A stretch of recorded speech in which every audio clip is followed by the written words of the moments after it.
Faire de l'égalité une réalité. Plus qu'un souhait, un message qu'il souhaite faire passer, encore plus en cette période préélectorale.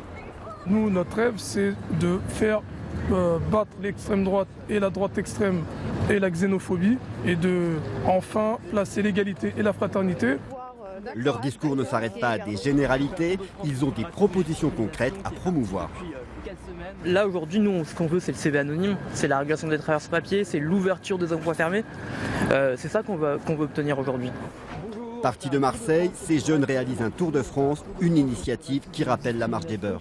Vous pensez que ça a évolué depuis ou on est toujours au même point?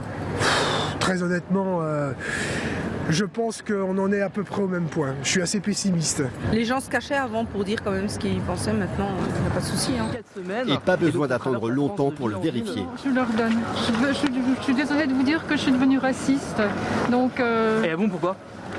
parce que je trouve qu'on donne trop aux étrangers et pas assez aux pauvres Français qui sont dans la misère. En 1983, la marche des beurs passe par la Bourgogne. Des jeunes issus de l'immigration sillonnent le pays pour tenter de comprendre les raisons du racisme. Ici, on les voit rencontrer des personnes âgées dans un foyer à Nuit-Saint-Georges. La rencontre et la discussion pour faire tomber l'intolérance, une recette toujours d'actualité. Il y a des gens qui sont racistes parce qu'ils ont eu un problème et ils généralisent. Donc nous avons le devoir d'aller discuter, voir leurs raisons et leur expliquer. Il faut discuter pour pouvoir convaincre, ramener la personne en disant que le racisme, ce n'est pas bon pour lui ni pour moi.